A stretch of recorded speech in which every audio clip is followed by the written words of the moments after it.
बारिश की वो रात और कसारा घाट का सुनसान रास्ता। कहते हैं कुछ रास्ते सिर्फ मंजिल तक नहीं, ख्वाब के दरवाजे तक ले जाते हैं। मैं रमेश, एक ट्रक ड्राइवर। उस रात जो मैंने देखा और झेला, वो आज भी मेरी रगों में सीरन भर देता है। ये कहानी नहीं, बल्कि मेरी आप बीती है, उस सफ़ेद साड़ी वाली औरत की, जो किसी के लिए एक अफवाह है और मेरे लिए एक खौफनाक सच। नमस्कार दोस्तों, मेरा नाम है शशांक और खौफनगर में आपका स्वागत है। अगर आपको हमारी कहानी पसंद आए तो ज़रूर से इसे लाइक और सब्सक्राइब करें और कमेंट करके आपकी राय हमें ज़रूर दें। तो आइए चलते हैं हमारी आज की कहानी की ओर। मेरा नाम रमेश है और मैं पिछले 15 सालों से ट्रक चला रहा हूँ। ट्रक चलाना मेरी रोजी रोटी है, लेकिन ये काम इतना आसान नहीं जितना बाहर से लगता है। हर रात सड़क पर निकलते हुए पता नहीं होता कि हम सही सलामत घर लौटेंगे या फिर नहीं। ट्रक चलाने वाले हर इंसान की ज़िंदगी में कुछ ऐसी खौफनाक रातें ज़रूर होती हैं जिन्हें भूलना नामुमकिन होता है। ऐसे ही एक रात मेरे साथ 3 साल पहले घटी थी। ये वो रात थी जिसने मेरी ज़िंदगी को हमेशा के लिए बदल दिया। उस रात का जिक्र करने से पहले मैं आपको एक बात बताना चाहता हूँ। ट्रक चलाने वालों के बीच एक डरावनी कहानी प्रचलित है, खासकर उन लोगों के बीच जो कसारा घाट के रास्ते से गुजरते हैं। कहते हैं उस घाट पर एक सफ़ेद साड़ी में औरत का साया दिखाई देता है। वो औरत अपने शिकार को ऐसी जगह ले जाती है जहाँ से कोई वापस नहीं लौटता।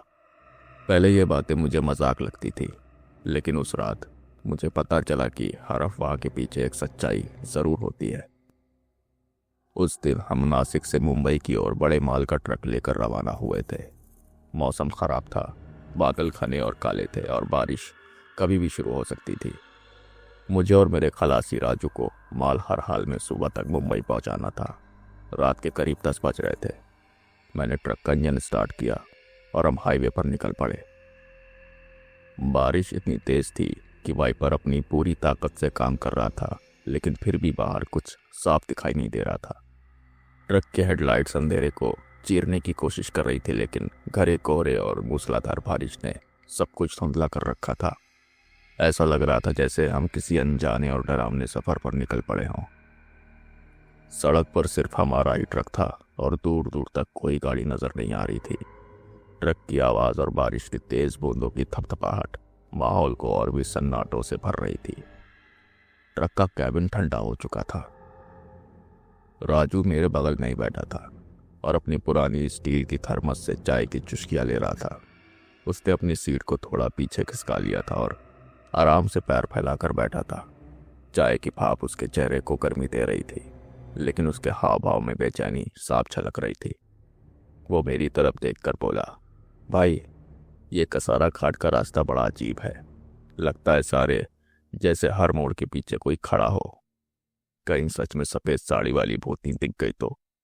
उसकी आवाज़ में हल्का मजाक था, लेकिन आंखों में छिपा हुआ डर भी महसूस हो रहा था।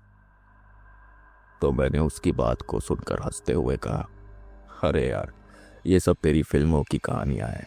घाट के भूत प्रेत से नहीं, बस इन तीखे मोड़ों से डरना चाहिए। गाड़ी संभालनी मुश्किल हो जाती है। राजू ने मेरी बात पर हंसने की कोशिश की, लेकिन उसकी हंसी में भी घबराहट थी। उसने फिर चाय की एक लंबा घूंट लिया और खिड़की के बाहर झांकने लगा। लेकिन सच कहूं तो मेरी खुद की हालत भी राजू से अलग नहीं थी। उसके मजाक ने जैसे मेरे अंदर एक अजीब सा डर जगा दिया था। चारों तरफ अंधेरा, बारिश की तेज आवाज़ और घाट के सुनसान मोड़, सब कुछ मिलकर माहौल को कुछ ज़्यादा ही रहस्यमय और डरावना बना रहे थे।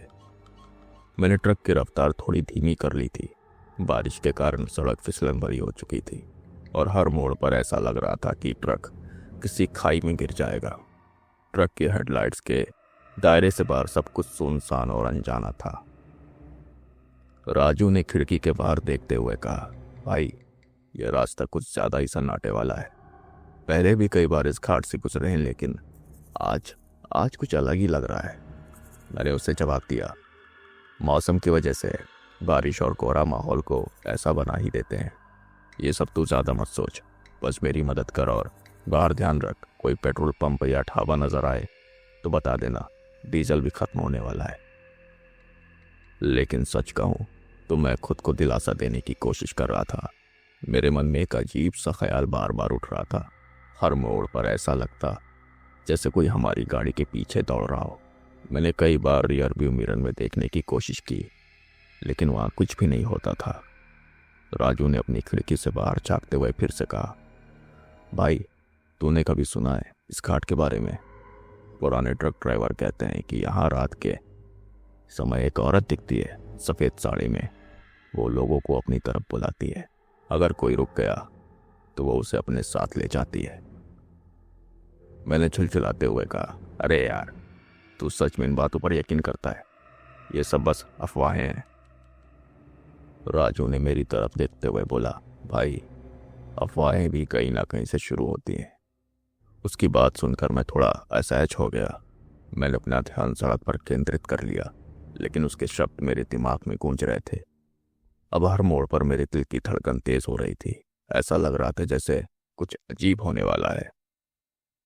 बारिश अब और भी तेज हो चुकी थी। वाइपर अपनी पूरी रफ्तार से चल रहा था, लेकिन फिर भी बाहर साफ दिखाई नहीं दे रहा था। ऐसा लग रहा था जैसे कुदरत भी हमें डराने की पूरी कोशिश कर रही हो। मैंने राजू से कहा, चाय खत्म कर ले और चौकस रहे। इस घाट का रास्ता वैसे भी खतरनाक है। कहीं किसी गाड़ी या खाई से टकरा गए तो बुरा हो जाएगा। राजू ने हाँ में सिर हिलाया और खिड़की के बाहर देखता रहा। मैं ट्रक चलाने में पूरी तरह ध्यान लगाया था, लेकिन अंदर कहीं ना कहीं मुझे भी महसूस हो रहा था कि आज कुछ अजीब होने वाला है। उस सन्नाटे और घने अंधेरे में एक अजीब सा डर हमारे साथ सफर कर रहा था। लेकिन जैसे ही हम घाट के घुमावदार मोड़ों पर पहुंचे, बारिश की तेज बौछारें और कोहरे ने माहौल को और भी डरावना बना दिया। सड़क पर आगे देखने की कोशिश कर ही रहे थे कि तभी मेरी नज़र सड़क के किनारे खड़ी एक महिला पर पड़ी। वो सफ़ेद साड़ी पहने हुए थी और उसके लंबे बाल बारिश में भीगकर उसके चेहरे से चिपके हुए थे। उसकी मटमैली सी साड़ी में सफ़ेदी ट्रक के हेडलाइट्स की रोशनी में अजीब सी चमक रही थी। उसने एक हाथ हवा में उठाया और हमें रुकने का इशारा किया। राजू, देख, ये कौन है? इतनी रात को और इस मौसम में यहाँ क्या कर रही है? मैंने राजू से पूछा। पर राजू ने खिड़की से बाहर झांकते ही झटके से अपनी गर्दन पीछे खींच ली। उसकी आंखें डर से फैल चुकी थी। उसने लगभग चिल्लाते हुए कहा, भाई, मत रोक। ये घाट की भूतनी है। मैंने इसके बारे में सुना है, और जो इसके रोक कर मदद करने की कोशिश करता है वो जिंदा नहीं बचता। मैंने उसकी बात को पहले मजाक समझा और कहा, अरे यार, तुझे हर चीज़ में भूत प्रेत ही क्यों दिखते हैं? ये कोई परेशान महिला होगी, इस बारिश में मदद मांग रही है बस। राजू ने गुस्से और डर से कांपते हुए कहा, भाई, मेरी बात मान, मत रोक, ये कुछ और ही है। लेकिन मुझे यकीन नहीं हुआ। मैंने ट्रक की स्पीड धीमी कर दी। ट्रक की आवाज़ और हेडलाइट्स की रोशनी के बीच वो महिला अब और साफ नजर आ रही थी। वो सड़क के किनारे बिल्कुल स्थिर खड़ी थी, जैसे हमारे रुकने का इंतजार कर रही हो। उसके चेहरे के भाव अनजाने थे। ना तो वो डरी हुई लग रही थी, ना ही गुस्से में, बल्कि उसकी नजरें सीधे ट्रक के अंदर झांकने की कोशिश कर रही थी। राजू, अगर ये सच में मदद के लिए खड़ी है और हम नहीं रुके तो? मैंने ट्रक को और धीमा कर दिया। लेकिन तभी एक अजीब सी घटना हुई। जैसे ही मैं ट्रक उस महिला के पास लेकर पहुंचा, वो अचानक से गायब हो गई। बस एक पल पहले वो वहीं खड़ी थी और अगले ही पल जैसे हवा में विलीन हो गई हो। मैंने झटके से ब्रेक मारे। ट्रक के पहिए जोर से चिरचिराए और राजू सीट से लगभग गिर पड़ा। अरे, ये गई कहाँ? मैंने हैरानी और डर के मिले जुले भाव में कहा। राजू का चेहरा सफेद पड़ चुका था। उसकी आंखों में भय साफ दिख रहा था। वो कांपती आवाज में बोला, मैंने कहा था मत रोक, वो भूतनी थी। ये जगह सही नहीं है, चल जल्दी यहां से निकल। मेरे हाथ ट्रक के स्टीयरिंग व्हील पर पूरे पसीने से भीग चुके थे। मेरा दिल तेजी से धड़क रहा था। मैंने तुरंत शीशे में देखा, लेकिन वहां कुछ भी नहीं था। सड़क खाली थी, सिर्फ बारिश और वाइपर की आवाज के सिवाय कोई आवाज नहीं थी। मैंने खुद को समझाने की कोशिश की, शायद हमें धोखा हुआ है। कोहरे और बारिश की वजह से हमने कुछ गलत देखा होगा। कोई भी यूं गायब नहीं हो सकता। राजू ने मेरी तरफ देखा और लगभग चीखते हुए कहा, भाई ये खाट है, यहाँ सब कुछ हो सकता है। मैंने सुना है जो लोग इस खाट पर रात को सफेद साड़ी वाली महिला को देखते हैं वो बच नहीं पाते। वो आत्मा उनकी आत्मा को अपने साथ ले जाती है। उसकी बात सुनकर मेरी रीढ़ की हड्डी में सिहरन सी दौड़ गई। मैंने शीशे पर एक बार फिर नजर डाली, लेकिन पीछे सिर्फ अंधेरा और बारिश का पर्दा था। राजू ने घबराकर मेरे हाथ पर हाथ रखा और कहा, चल भाई यहाँ से निकलते हैं, जितना जल्दी हो सके इस खाट से निकल चल, ये जगह सही नहीं है। मैंने ट्रक को फिर से चालू किया और गियर बदला, लेकिन मेरे मन में कई सवाल उठ रहे थे। वो महिला कौन थी? क्या यह सच में किसी आत्मा या साया था, या फिर सच में कोई इंसान जिसे सच में हमारी मदद की जरूरत थी? आगे का रास्ता और भी खतरनाक हो चुका था। राजू अब खामोश था, लेकिन उसके चेहरे पर डर साफ दिख रहा था। मैंने उसे चुपचाप देखा और महसूस किया कि शायद जो कुछ अभी हुआ था वो हमारी कल्पना नहीं थी। लेकिन अब मेरा ध्यान सड़क पर कम और उस औरत पर ज्यादा था। हर मोड़ पर मुझे ऐसा लगता जैसे वो कहीं ना कहीं से फिर से दिखाई देगी। मेरे दिमाग में उसके गायब होने का रहस्य घूम रहा था। राजू की बातें भी बार बार याद आ रही थी, उसके शब्दों का डर और उसकी आंखों में दिखी घबराहट। मैं ट्रक चला रहा था, लेकिन ध्यान बार बार भटक रहा था। तभी ट्रक अचानक झटके लेने लगा। एक अजीब सी खरखराहट की आवाज के साथ ट्रक की रफ्तार कम होती गई। अब ये क्या हो गया? मैंने झुंझलाते हुए कहा। राजू ने सीट पर थोड़ा आगे झुककर डैशबोर्ड की तरफ देखा। भाई ये तो इंजन बंद होने जैसा लग रहा है, उसने धीमे लेकिन तनाव भरे आवाज में कहा। ट्रक धीरे धीरे करके पूरी तरीके से रुक गया। मैंने ब्रेक लगाया और हैंड ब्रेक खींचा। ट्रक के बंद होते ही सन्नाटा और गहरा हो गया। बाहर बारिश अब भी मूसलाधार हो रही थी और वाइपर की आवाज भी बंद हो गई थी। मैंने जल्दी जल्दी ट्रक के फ्यूल केस पर नजर डाली और फिर छलछलाहट में कहा, कमबख्त, डीजल खत्म हो गया है। ये सुनते ही राजू भड़क उठा। उसने गुस्से में मेरी तरफ देखा और बोला, मैंने कहा था ना इस खाट पर मत रुक, अब भुगतो, पता नहीं क्या क्या अब और होने वाला है। उसकी आवाज में गुस्से के साथ डर भी था। वो सीट से थोड़ा हटकर बैठ गया और अपने हाथों को मसलने लगा। उसके चेहरे पर घबराहट साफ दिख रही थी। मैंने एक लंबी सांस ली और उसे शांत करने की कोशिश करते हुए कहा, देख ये सब सिर्फ इत्तेफाक है, डीजल खत्म होना तो सामान्य बात है ना।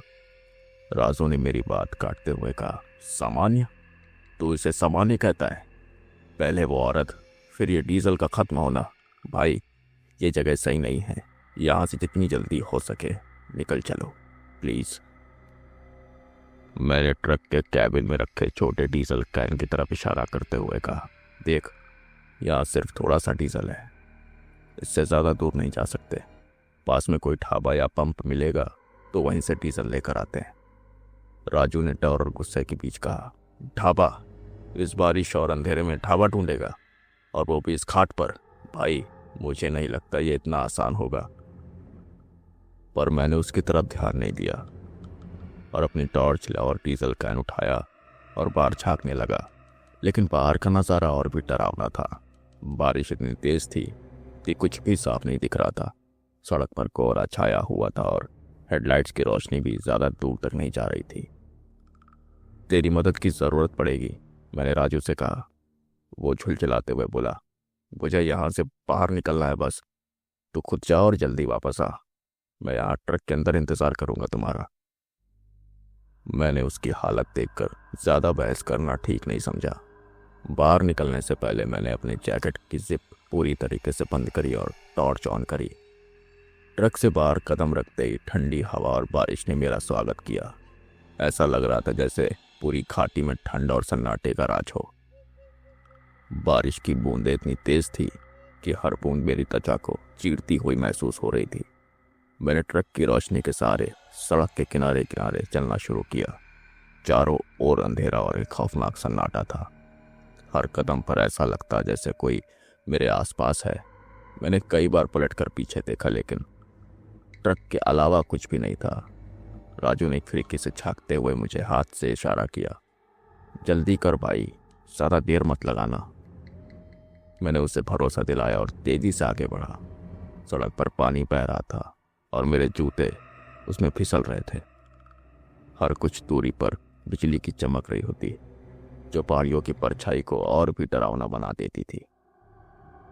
तो करीब आधा किलोमीटर पैदल चलने के बाद मुझे पुराना ढाबा दिखा। शायद वहाँ डीजल मिल जाए, मैंने मन ही मन कहा और तेजी से उसकी ओर बढ़ने लगा। वहाँ पर एक बूढ़ा आदमी बैठा था। मैंने उससे पूछा, यहाँ डीजल मिल जाएगा क्या? उसने मेरी तरफ देखा और कहा, मिल तो जाएगा, लेकिन यहाँ से जल्दी निकल जाओ, इस समय इस घाट पर रुकना सही नहीं है।